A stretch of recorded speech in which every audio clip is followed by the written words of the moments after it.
So here we have, what was once famously called a failure to communicate in an old movie. And the consequences are so severe because there are people who sincerely believe that what you're defending is awful and it's anti-American and it's a terrible thing and that we really need to get rid of it and start over with something else. And that defines a lot of this gulf, right? That we have people telling different stories about reality, caught up in the emotion of those stories and unable to actually meet on this shared set of facts and have a debate that might lead us somewhere. And instead, we're sort of lost in our stories. One of the stories that I think is also a factor in what got us here is the story of the rigged system that's been mentioned a couple of times here this evening. And again, this is something that I see across the board. The system is rigged. They're all crooks. And I'd like to share a little anecdote about how I got into politics, which was that a friend asked me to volunteer with the local party. And I did so because he asked, and also, frankly, because my wife asked me to please stop ranting and go volunteer somewhere. And I was holding my nose because even though I'd had some background in journalism, I believe basically politics was corrupt, the whole system's rigged, I'm not going to like these people, but I feel like I got to do something. And Sam was one of the first people I met who had a huge impact on me because I met Sam, and whether you would vote for Sam or not, he's obviously a good person. There's just no way to say this is a corrupt, member of this rigged system. He's obviously doing this for the right reasons. Sam, don't disappoint me now. I made a major life decision based on this.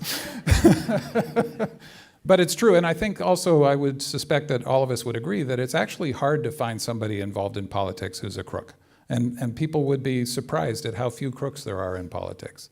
And you may disagree with them strongly, but it's actually hard to find the outright crooks. Most people are actually trying to do the right thing, as hard as that might be to believe. And what's your experience do you agree with me? I mean, the average person in public service is actually trying to do public service?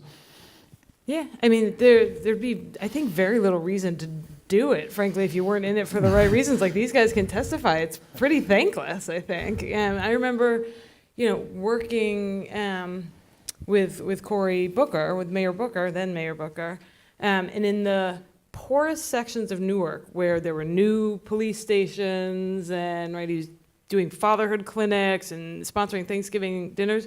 In his re-election campaign in the poorest section of Newark, he lost the election 2-1. In literally the part of the city that had gotten, right? I mean, so I think there would be very little reason to be in this life. And I mean, any of these people, Cory, Zach, Congressman, right, could have gone on and gotten sort of better remuneration, doing lots of other things. So I think you're right. It's hard to find people who are crooked or in it for the right reason. It's just that we sort of disagree about what we want the outcomes to be. But for me personally, I feel very fortunate that I didn't sort of grow up in politics or spend a career in politics. I felt very strongly about wanting to select the people that I worked for, and the time I took away from the private sector was to work for specific people that I thought were genuinely amazing people and who were aspirational figures, Cy Vance Jr., Cory Booker, Barack Obama. Mm-hmm. I'd work for Zach too if he offered me a job. I've learned that it's not smart to look direct to camera and say I'm not a crook. So I'm not gonna use. I'd like to emphasize that most of the people on this stage are not crooks. Hey man, 3 out of 4 is pretty good. It's about compromise and building bridges. But I'll say that, and this isn't asking for any empathy at all because we signed up for this job, but the way that people interact with elected officials is pretty remarkable in the sense that even just 5 years ago, or when I had the pleasure of working for Sam quite some time ago actually now, people really do interact with elected officials in a pretty negative way. I mean, there's a lot of, most of my interactions aren't with somebody saying thank you, and I don't need the thank you, but it's normally starts with what you or the institution's doing wrong and how you or the institution is somehow wronging me, and how here's my solution that I came up with at 3 a.m. after a couple drinks. Hypothetically, I don't want to pass judgment, but I think that actually that interaction with elected officials is a product of what we're seeing on all the other things we talked about earlier this evening with the media, and the fact that people are actually given license with very limited information and with their own set of facts to just attack, and we are actually viewed or vilified for working a deal with somebody that actually maybe doesn't agree with us. I mean, so we actually get something done. Which is always the number one argument against the system, is that it's rigged because you aren't doing anything, and when you do something, it doesn't help me out at all. But the only person who's right 100% of the time is you, right? I mean, that's how we view the world. But if I could get 80% of something versus 100% of nothing, I don't know why it is people don't take that deal all the time. But we are challenged as elected officials all the time when we say, this is what my values are, this is what my vision is, and then when I come across somebody else on the board of supervisors at another level that has a different constituency and different needs, and we can come to a deal that works for both of us, but this isn't perfect, I don't see why that isn't celebrated. But it's not celebrated, and I think it drives elected officials to make poor decisions out of self-interest. And I didn't get into this gig for any kind of self-interest. If I don't get reelected, I mean, it is what it is. I want to actually do something for the community. I mean, I want to do the right thing for the community. I want to leave the world better for my 2-year-old. I legitimately do. I think a lot of people that run for this and put up with a lot of the stuff that you're referencing, we actually really do. But what we need is an electorate that also gives us the space for, as I like to say, give me the time to fix the road as opposed to just the pothole. Not everything can be just an immediate need. Let's try and look on a longer horizon, set our eyes down that road, and see where we can find that commonality to actually address some of these real problems. Because as Sam knows, man, for the largeness of our problems, we sure get caught up in the smallness of politics. And I do not know why. Because I think that we can all agree with the income inequality and a number of other things in our communities right here in the Central Coast. There are big problems we have to address, but we just need to give them the space to do it. Spencer, I think what's created this distrust is money in politics. And the fact that the Democratic Party started just copying the Republican Party, and they're better at it. They're better at messaging. They're better at marketing. I heard some comment that it's interesting that the progressives and liberals study political science, whereas the Republicans study business. And when it goes to sell something, they know a lot about marketing, and the Democrats don't know how to market their ideas. And I think what happens is, the amount of money, and it takes money obviously to run a campaign, but we have to go back to what I think was initiated here by all these marches. It's just we've got to get back to that grassroots participatory at the community level. I think that's the way we're going to re-educate the communities when people participate. Look at the people that are here tonight. This is what it's all about. And be tolerant of politicians to work towards that compromise to get, we always heard a half a loaf. That's what politics is all about. But if the electorate changes, then the politicians will change. And on money in politics, this is just an interesting anecdote. I didn't take political action committee money in either of my campaigns. I actually had some PACs not endorse me because I wouldn't take their money, even though we were ideologically lined up. Think about that for a minute. And I would say, well, I really just want you to reach out to members, or I want you to knock on doors, or we're aligned. They'd say, no, you take, the money is how.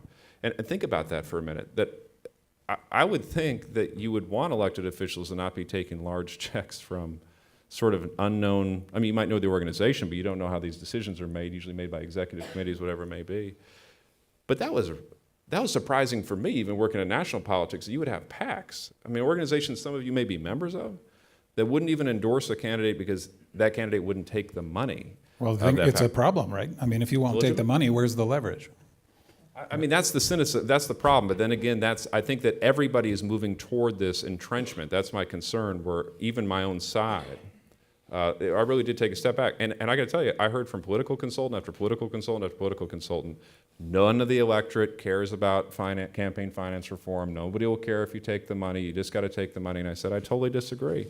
I think that this is what turns people off to the system. They think people are bought and sold. And yet we have an incredibly strict disclosure process. We have a limit on how much you can give as a PAC or an individual. All the information about that individual or that PAC has to be disclosed. It's very transparent. You can see causal connections. In fact, when we're talking about corruption in politics, the politicians I knew, and Russell Sunshine was sitting down here in the front row, who I met when we were staff members in Sacramento, the politicians that we knew that went to jail were because money was disclosed that they had taken in a wrong way, in a trade for a vote. So the disclosure is great, except for the Supreme Court case that now allows independent expenditures where disclosure isn't required.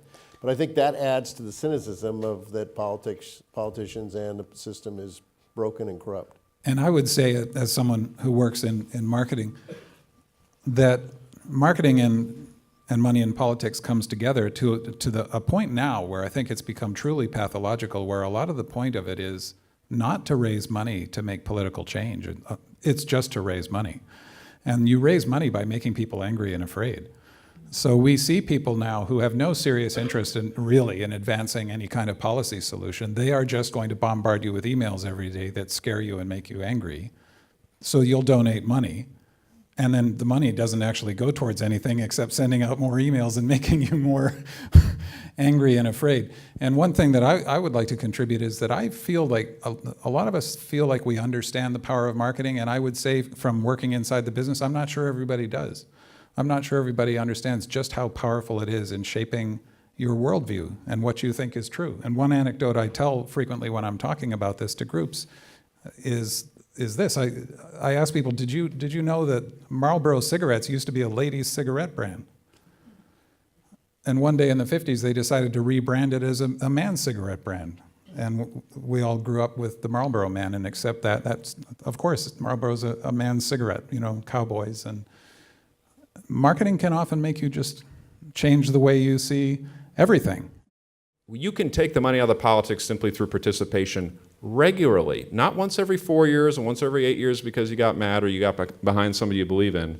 At the local level, when there's a local ballot initiative, you need to show up on those rolls. You show up, it'll actually, in my opinion, totally transform the way that elected officials will interact with voters.